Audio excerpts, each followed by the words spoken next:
Mirasee. I'm Todd Brown, and you're listening to Making It. I run a business called Marketing Funnel Automation, and we help entrepreneurs acquire new buyers every single day. I had a pretty average childhood. I saw my dad leave early in the morning, like 6 o'clock in the morning. He didn't get home until 7 o'clock at night, commuting from New Jersey into Manhattan, working in the garment center. And he was always very entrepreneurial. And so he had his own business in the garment center and he had some side businesses. And I really loved just watching him become more and more successful. And so I always had aspirations of doing something on my own.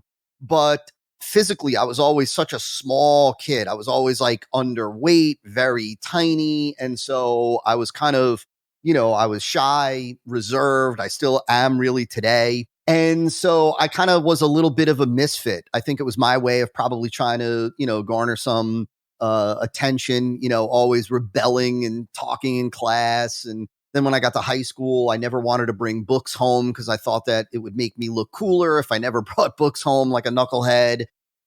And so I really just struggled all through school. When I was in middle school, I was diagnosed with a learning disability. And so between kind of that and my physical stature and then me rebelling, I was just an all around terrible student. I was thrilled when I got like C's. And then in my early 20s, I ended up getting into bodybuilding. And it was through bodybuilding that I kind of found some self-worth. I found discipline. I found this desire to compete, to push myself. And then when I graduated from college, I actually graduated with a degree in nutrition. I ended up working for an up-and-coming health club company in central New Jersey. And when I finally kind of stopped bodybuilding, I took all the things that I learned in discipline, focus, routine, really just desire, motivation, and I put it into the business world.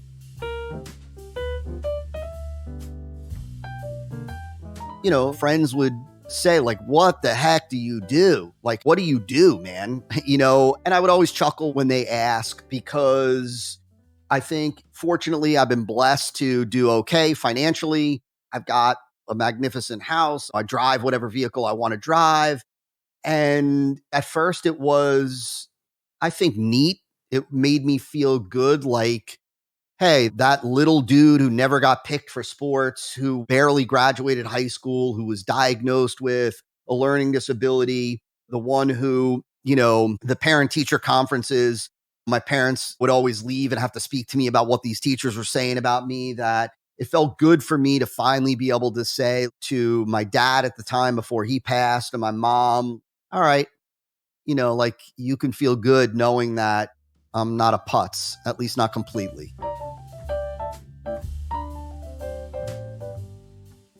And so I was working for this health club company. I had no idea what, direct response marketing was all about. I really didn't know anything about marketing, advertising. I certainly didn't know anything about the internet. I wasn't tech savvy or anything like that. But I had gotten a direct mail piece in the mail that was offering a marketing system for fitness professionals. And so I had never seen anything like that. And I figured, I'm responsible for this department and generating revenue. And so it was a few $100s. I asked my boss at the time if I could expense it. He said, sure. I got this home study kit, which back then, to show you how long ago this was, it was a bunch of binders and cassette tapes and a hard diskette and, a physical thing in the mail. And that was my first exposure to direct response marketing. And I became enamored with this idea back then that you could create a single message that was based on, salesmanship in print and then leverage that to attract virtually an unlimited number of clients, customers, buyers, et cetera. And so I began implementing stuff right away in our facilities. I was tweaking stuff, changing stuff, testing stuff, and kind of finding our own version of what worked. And that's when my department really took off and became the poster child of this organization.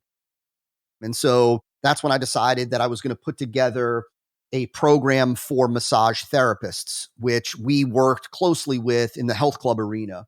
It took a bunch of time to really get off the ground, but eventually I was able to match my income from that little side thing. I was able to match my income as VP in the health club world.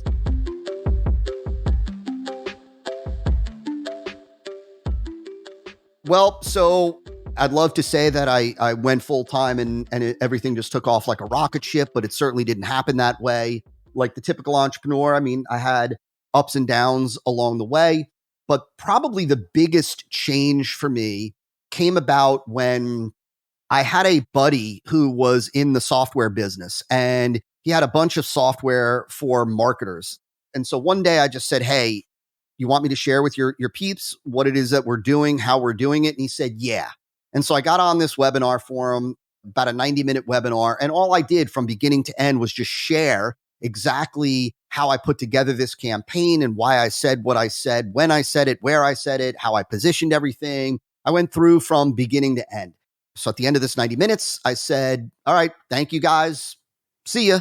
And jumped off, this teleseminar. About 15, 20 minutes later, I get a message from my buddy's partner. And he said to me, "Todd," he said, "people are pissed." And now I'm like, what the heck? I'm trying to think of, did I say something wrong? What did I do? And so I reach out. They're pissed that you didn't have something more to offer them.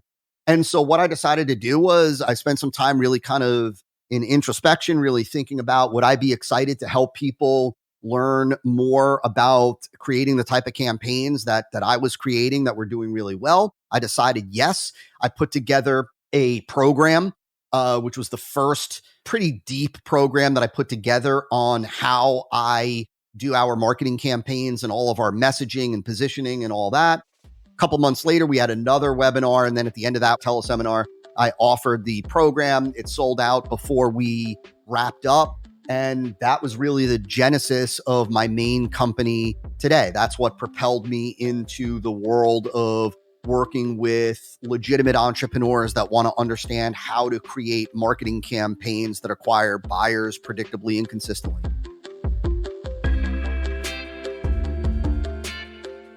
To me, making it really just means being able to live life on your own terms, whatever that may be, whatever that means. For some folks, it is an extraordinary amount of money. For some people, it is an extraordinary amount of freedom and time. And so for me, I don't know if there was ever a time when I said, "Todd, you've made it, you've arrived."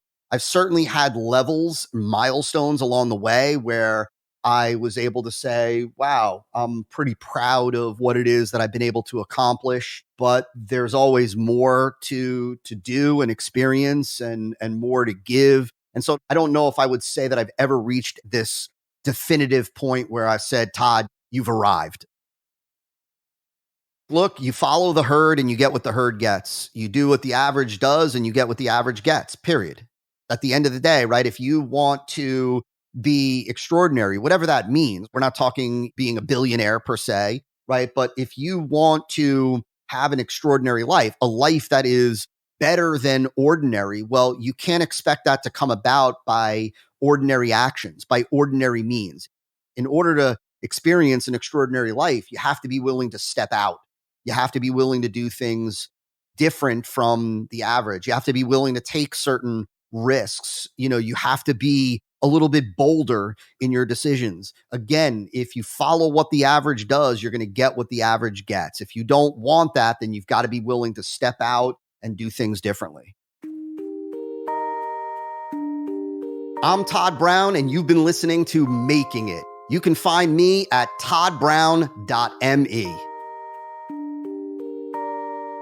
Making It is part of the Mirasee FM network, which also includes Course Lab and Just Between Coaches. This episode of Making It was assembled by Jeff Govertson. Cynthia Lamb produced the episode. Danny Burmant is our associate producer, and Danny Inney is our executive producer. So you don't miss the great episodes that are coming up on Making It, go ahead and subscribe on Apple Podcasts, Spotify, or wherever you're listening right now. And if you liked the show, please leave us a starred review. It's the best way to help us get these ideas to more people. Thank you, and we'll see you next time.